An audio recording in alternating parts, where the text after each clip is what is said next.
En una ocasión en que el Buda llegó para su sermón matinal, traía un pañuelo en la mano. Se sentó frente a sus 10.000 monjes, y empezó a hacer nudos en el pañuelo. Les dejó a todos sorprendidos, porque nunca había hecho nada parecido. ¿Qué estaba haciendo? ¿Se había olvidado del sermón? Pero por respeto permanecieron quietos y siguieron observándole. Una vez que el Buda había hecho 5 nudos en el pañuelo, dijo: quiero deshacer estos nudos. Pero antes de hacerlo me gustaría hacer 2 preguntas. Una, ¿es este pañuelo el mismo que antes de tener los nudos? Ananda, uno de sus grandes discípulos, dijo: en cierto modo es el mismo porque los nudos no afectan su existencia. No añaden ni disminuyen nada. El pañuelo continúa siendo exactamente el mismo, su cualidad es igual, sigue siendo un pañuelo.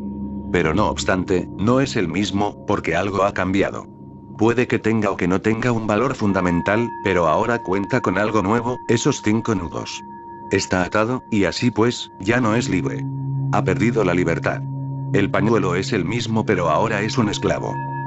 El Buda dijo: muy bien, Ananda, eso es lo que quería decirles a mis monjes. Cuando el hombre está dividido permanece en cierto modo de la misma manera, y no obstante, ya no es el mismo. Ha perdido su libertad, su armonía, aunque fundamentalmente nada haya cambiado. Sois dioses y diosas, nada ha cambiado. Solo que el dios ha quedado atrapado tras la existencia de unos cuantos nudos. Fundamentalmente sois tan libre como un Buda, existencialmente sois exactamente igual que yo, pero psicológicamente no estáis donde yo estoy, no sois lo que es el Buda. Existencialmente, todos somos Budas, pero psicológicamente habitamos mundos distintos y particulares. Estos nudos. El Buda hizo a continuación la segunda pregunta. Monjes, tengo otra pregunta que haceros, ¿qué debería hacer para deshacer estos nudos? Sariputra, otro de los monjes, se puso en pie y dijo: si queréis deshacerlos, permitid que me acerque, que los observe. Porque a menos que sepa cómo se han anudado, no habrá manera de saber cómo pueden deshacerse. ¿Qué proceso se ha utilizado para atarlos? ¿Cómo han sido creados? Solo sabiendo eso podrán desatarse. Permitid que me acerque. Y no hagáis nada antes de que pueda mirar, porque si hacéis algo sin saber cómo han empezado a existir los nudos, se pueden llegar a crear nudos todavía más sutiles.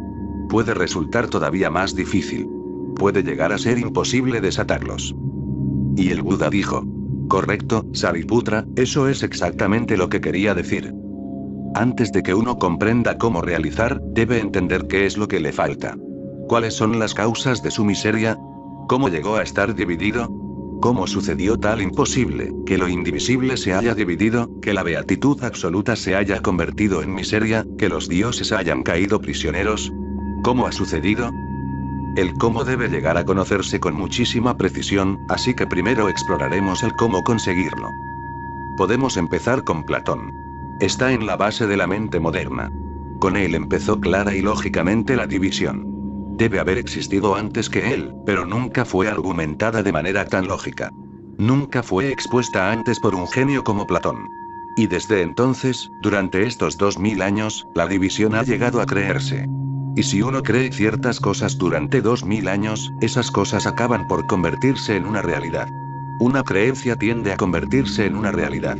Una creencia hipnotiza, y poco a poco empieza a funcionar como si fuese real. Platón afirmó que el comportamiento humano fluye desde 3 fuentes principales: conocimiento, emoción y deseo. Esta es la primera indicación de una división nítida del ser humano. El ser humano está dividido en 3: conocimiento, emoción, deseo. El conocimiento tiene su origen en la cabeza, la emoción en el corazón, y el deseo en los genitales. Cabeza, corazón y genitales, esas son las 3 divisiones. Claro está, la cabeza es la más elevada. El hombre que vive a través de sus genitales es el más bajo. En la India lo llaman Sudra, intocable. Y el hombre que vive en la cabeza es el más elevado. En la India lo llaman Brahmin. Y todo el resto está entre ambos, con diversos grados de emocionalidad. Estas 3 divisiones no son solo una creencia. Han penetrado de manera tan profunda en la consciencia humana, que ahora la consciencia humana existe como 3. Estás dividido, ya no eres uno. Ahora eres 3. Uno es el rostro sexual, muy privado y que ocultas en la oscuridad. El segundo es el rostro emocional, que no es tan privado, pero que sigue siendo particular, y solo lo exhibes de vez en cuando. Si alguien muere y lloras, entonces está bien. Pero por lo general no lloras ni gimes, o lo dejas para las mujeres, porque no son criaturas tan elevadas como el hombre. El chauvinismo masculino está por todas partes. A la mujer no se la acepta como Brahmin, y son muchas las religiones que la han negado, que han dicho que no será capaz de entrar en el reino de Dios como mujer. Primero deberá nacer como hombre, y solo entonces podrá ser creíble. Solo el hombre entra en el paraíso. Una mujer es una criatura inferior. La mujer solo tiene dos centros, el sexual y el emocional. Carece de intelecto. Así que, claro está, puede llorar, gemir, reír y exhibir sus emociones, y ser sentimental. El hombre rara vez, en contadas situaciones, permite aflorar sus emociones. El sexo es absolutamente privado. Las emociones son medio privadas y medio públicas. Y el intelecto es absolutamente público. Eso es lo que se va enseñando por todas partes, lo que se exhibe. Razón, lógica, conocimiento, eso es lo importante. 2000 años más tarde, Sigmund Freud vuelve de nuevo con la misma división. De alguna manera, el hombre ha llegado a aceptar tan profundamente las divisiones, que se han convertido en algo inconsciente. Freud también dice que la razón es el rey, la emoción la reina, y el sexo la sirvienta, y claro está, larga vida al rey. Destruye la sexualidad, destruye la emoción, y lleva toda tu energía hacia la cabeza. Permanece colgado en la cabeza. Pero sin sexo desaparece toda alegría. Y sin emoción desaparece toda suavidad y sensibilidad. Con la razón te tornas seco como un desierto, una tierra baldía, en la que nada crece. En la autobiografía de Charles Darwin se dice lo siguiente. Es muy revelador. Darwin escribió, la poesía de muchos tipos me proporcionó gran placer de niño, incluso ya siendo un joven. Antes, lo que me daba gran alegría era la pintura y la música, que me encantaba. Pero desde hace muchos años no soporto leer ni una línea de poesía. Lo he intentado, pero me resulta tan intolerablemente aburrido, que me provoca náuseas. También he perdido todo gusto por la pintura y la música. Mi mente parece haberse convertido en una especie de máquina que tritura leyes generales a partir de grandes masas de hechos. No puedo concebir cómo eso puede haber causado la atrofia de esa parte del cerebro, de la que dependen los gustos más elevados. La pérdida de esos disfrutes es una pérdida de felicidad. Así escribió en su vejez. Que había perdido todo gusto por la poesía. De hecho, le daba náuseas. No toleraba la música. No dice nada acerca del amor, porque si la poesía le daba náuseas y la música se había convertido en algo intolerable, el amor debía resultarle imposible. ¿En qué clase de hombre se convirtió Darwin? Él mismo confiesa que se había convertido en una especie de máquina. Eso es lo que le está sucediendo a la mayor parte de la humanidad. Todo el mundo se ha convertido en una máquina, en máquinas grandes y pequeñas, en máquinas más o menos hábiles, pero todo el mundo se ha convertido en una máquina. Y entonces todas las partes negadas se te rebelan, provocando una guerra constante. No puedes destruir la sexualidad. Puedes trascenderla. Sí, pero no destruirla. Y tampoco puedes destruir tus emociones. El corazón sigue funcionando y tejiendo sueños. Tal vez lo hace de manera subterránea, porque te muestras contrario a ello, tal vez desaparecen en el subconsciente, en una oscura y profunda cueva, donde subsisten, pero siguen vivos. Las emociones pueden transformarse, pero no destruirse. No pueden destruirse ni el sexo, ni el corazón. Pero eso es lo que ha estado haciendo la cabeza, que acostumbra a existir a expensas del corazón. Mata al corazón, al cuerpo, y luego vive como un fantasma en una máquina. Es algo que puede percibirse en todo el mundo. Cuanto más educación tiene una persona, menos viva está. Cuanto más sabe, menos vive. Cuanto más fluida es en abstracciones y conceptos, menos y menos fluye. Una persona confinada en la cabeza pierde la alegría de vivir. La observación de Charles Darwin es perfecta. Dice, ¿qué es lo que me ha pasado? ¿Por qué he perdido toda mi felicidad? ¿Por qué ha desaparecido mi deleite y alegría? Pues sucede porque os lleváis toda vuestra energía a la cabeza, sin dejar nada a la sexualidad, porque permitid que os lo recuerde, toda la alegría proviene de la sexualidad. Cuando utilizo la palabra sexualidad no solo quiero decir genitalidad.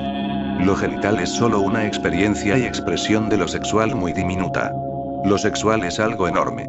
Al decir sexualidad me refiero siempre que vuestro cuerpo está vivo, sensual, cuando vibra y palpita, que es cuando os encontráis en un estado sexual.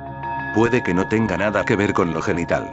Por ejemplo, cuando bailáis sois sexuales. Un bailarín es sexual, la energía del baile es sexual. No es genital, porque puede que no penséis para nada en el sexo, que lo hayáis olvidado por completo. De hecho, la sexualidad es cuando te olvidas totalmente del sexo y te fundes en cualquier participación profunda con la totalidad del cuerpo. Puede ser nadando o corriendo por la mañana. Cuando has corrido la primera o segunda milla, llega un momento en que las cosas empiezan a fluir y dejas de seguir en la cabeza. Te conviertes en el cuerpo, eres el cuerpo. Empiezas a funcionar como un ser vivo, como hacen los árboles y los animales.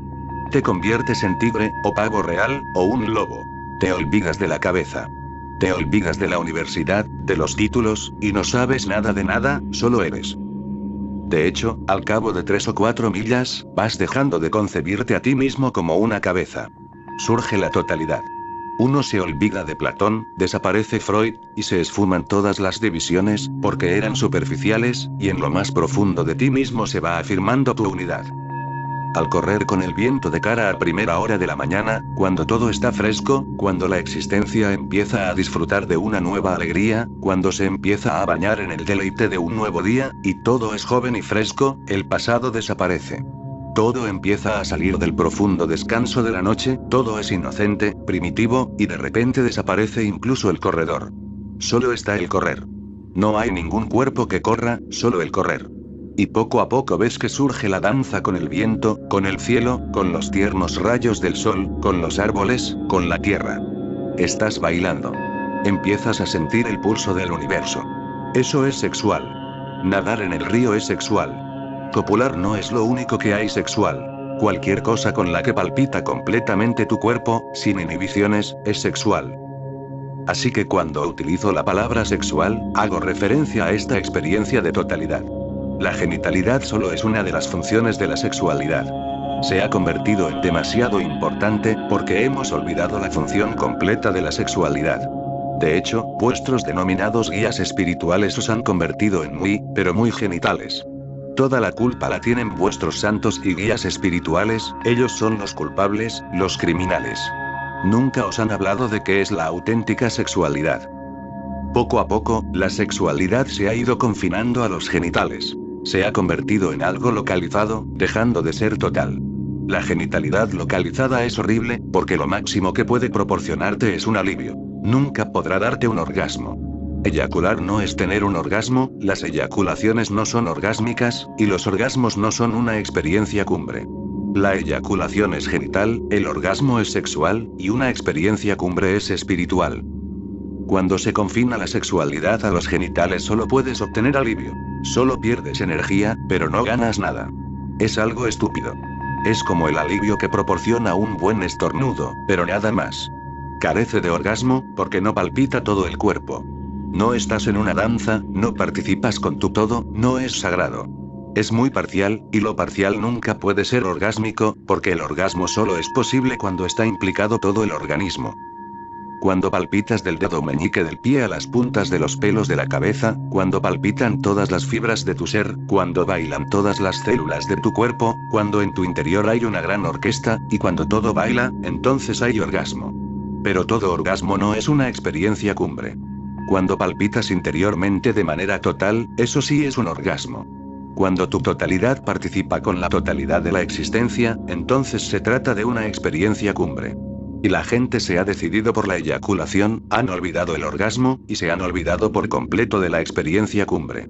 No saben qué es. Y como no pueden alcanzar lo más elevado, se confinan a lo inferior. Cuando se puede alcanzar lo más elevado, cuando puedes lograr lo mejor, lo inferior empieza a desaparecer por sí mismo, de manera natural. Si me entiendes, el sexo se transforma, pero no la sexualidad. Te harás más sexual. ¿Dónde va a parar el sexo? Se convierte en tu sexualidad. Vivirás con más intensidad, con más ardor. Vivirás como una gran ola. Te convertirás en una tormenta, en un enorme viento que sacudirá los árboles y las montañas. Será como una marea, como una inundación. Tu vela arderá por ambos extremos a la vez, de manera simultánea. Y en ese momento, aunque solo puedas vivirlo durante un momento, será más que suficiente, probarás la eternidad. La división ha persistido en las mentes de filósofos, pedagogos, políticos y pundits, desde los tiempos de Platón hasta Freud. Esa división se ha convertido ahora en algo casi real.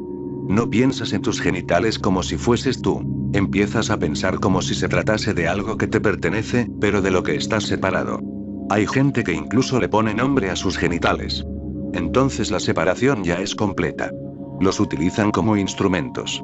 Uno no es los genitales, sino que los usa. La división es entonces completa e irremediable. Siempre piensas en ti mismo como si fueses la cabeza, considerando el resto del cuerpo como algo separado. ¿Alguna vez has pensado en ti mismo siendo los pies, las manos, la espalda, o la sangre que circula por tu interior? No. Tu identidad permanece en la cabeza. La cabeza es el rey. ¿Y quién quiere identificarse con el esclavo, con el sirviente, o tan siquiera con la reina? La teología ha evolucionado partiendo de esta división, recuérdalo. Primero es la cabeza, luego el corazón, y en tercer lugar están los genitales. Dios solo tiene la primera. Lo segundo y tercero no existen. Dios no tiene emociones ni sexualidad. Esa es la definición de Dios de casi todas las religiones, excepto en el Zen. También está el santo. El santo cuenta con lo primero y lo segundo, pero no con lo tercero. Tiene razón, intelecto, intelectualidad, emociones y corazón, pero no sexualidad. A continuación viene el ser humano normal y corriente. Tiene las tres cosas, primera, segunda y tercera. Luego está el pecador. Carece de la primera, de inteligencia, razón o cabeza, y solo cuenta con la segunda y tercera, emociones y sexualidad. Y en último lugar está el diablo, que solo tiene la tercera. Las dos primeras están ausentes, no hay razón ni emoción, solo sexualidad. Por ello, en Oriente, y sobre todo en la India, el nombre del diablo es Kamadeva, el dios del sexo. Totalmente acertado. Así que esta es la división teológica. Dios, solo cabeza. Demonio, solo sexo. El pecador se acerca más al demonio, y tiende a ir al infierno. El santo está más cerca de Dios, y se halla destinado al cielo. Y entre ambos está el pobre hombre, que cuenta con las tres cosas, y que claro está, sufre más conflictos que los otros tres. Cuando tienes las tres cosas, también tienes más conflictos. Pero ese no es un concepto zen. Es cristiano, musulmán, hinduista, pero no zen. El zen cuenta con una comprensión radical de la vida, una comprensión fresca. El zen dice que Dios es el todo, por lo que Dios tiene las tres cosas, pero carece de conflicto. Las tres mantienen una profunda armonía entre sí, bailando juntas. No se pelean, sino que se abrazan. Y eso es trascendencia. Como no hay conflicto, hay trascendencia. En Dios el sexo se torna sensualidad. Dios es sensual. El sexo cobra vida, se convierte en divertido, alegre, en un juego. Las emociones se tornan sensibilidad, compasión y amor. Y la razón se convierte en comprensión, consciencia y meditación. Se trata de una perspectiva del todo distinta. No se niega ni excluye nada. El Zen lo abarca todo. Nunca dice no a nada. Lo acepta todo y lo transforma en una realidad más elevada. Es muy sinérgico. El Zen es una plenitud sinérgica. Todas las energías deben reunirse y convertirse en una. Nada debe negarse, porque si niegas algo serás ese algo menos rico. Piensa en un Dios, en el Dios cristiano, que no tiene sexo, ni emociones. ¿Qué clase de Dios puede ser? Al tener solo intelecto sería un poco rígido. Para eso podrías venerar a un ordenador, a una computadora. Un ordenador, eso es lo que es el Dios cristiano. Solo la cabeza. Un ordenador es una cabeza magnificada, y tarde o temprano haremos ordenadores mayores y mejores. Un día acabaremos construyendo el ordenador perfecto. Será exactamente lo que se ha propuesto que sea ese Dios, solo la cabeza. El ordenador carece de sensualidad, de sexualidad y de emociones. El ordenador no llorará si alguien muere, el ordenador tampoco reirá, ni lo celebrará si alguien nace, y el ordenador no se enamorará, el ordenador no es tan tonto. Un ordenador es solo cabeza, pura cabeza. Imagínatelo. Te han sacado la cabeza fuera del cuerpo, fuera de tu totalidad, que ahora palpita en un sitio mecánico, alimentado por máquinas. Y lo único que tienes que hacer es pensar, y nada más que pensar. Eso es lo que ha estado haciendo Dios. Pero no según el Zen. El universo, la totalidad, es tan rica que lo incluye todo. La diferencia entre Dios y el ser humano, no es que Dios tenga una cosa y el ser humano tres. La diferencia es que el ser humano tiene tres que se pelean, y Dios tiene tres en armonía. Esa es la única diferencia, que no sabes cómo armonizarlas. El día que lo sepas serás un Dios. Cuentas con todo lo que básicamente se requiere para ser un dios. Es casi como dicen los sufís. Tienes la harina, el agua, la sal y el aceite, y el fuego está encendido y estás ahí sentado, hambriento, y sin saber cómo hacer pan. El hambre no desaparecerá a menos que hagas pan. El pan está hecho a base de agua, harina, aceite, sal y también cuenta con el elemento fuego. Así puedes digerirlo. Cuentas con todo lo que necesitas para ser un dios, y tienes hambre. Dispones de todo lo necesario, no te falta nada, pero no sabes cómo convertirlo en una plenitud sinérgica. Para el Zen, espiritualidad significa totalidad. Para el Zen, sagrado significa totalidad. Incluye y transforma todo. Todo debe ser incluido y trascendido. Cuando se incluye todo surge un equilibrio. Y eso significa exactamente que las cosas son iguales. El sexo no es la sirvienta, ni el corazón la reina, ni la razón el rey. Todos son iguales. Permite que te lo repita. A menos que pienses en términos de igualdad, nunca alcanzarás el equilibrio. Todas las partes son iguales. Ninguna de ellas es el amo y señor, ni la criada. Esa es la revolución Zen, todas las partes son amos, señores, y criadas. Hay momentos en que el sexo se sienta en el trono, y hay otros en los que las emociones ocupan ese lugar, y aún otros en los que la razón está entronizada, pero ninguno de ellos lo está de manera permanente, sino que tiene lugar una rotación. Eres una rueda en rotación, y esas tres partes son los radios. A veces uno de los radios aparece arriba y otras veces abajo, pero los tres sostienen la rueda. Ese debe ser el significado de la Trinidad cristiana, y el de la Trimurti hinduista, los tres rostros de Dios. Un Dios detrás de todo, con tres rostros. Ninguno es el rey, ni la reina, ni la sirvienta. Todos son señores y sirvientes. Eso significa que nadie es amo y nadie es sirviente, sino que son juntos. Se sostienen entre sí, viven entre sí, y entre ellos existe una gran amistad. Entabla amistad con tus tres elementos. No te identifiques solo con uno, o empezarás a quererlo instaurar en el trono para siempre. Entabla amistad con los tres, respeta a los tres y recuerda que eres los tres, y que no obstante estás en el centro de todos ellos. Imagina un triángulo, uno de los ángulos es la sexualidad, otro es la emocionalidad, y el restante es la intelectualidad. Y en el interior del triángulo está el centro de consciencia, tú. Cuando los tres conducen a ti, a tu consciencia, a tu atención, eso es la meditación. A través de esa armonía, de esa plenitud, llegas a casa.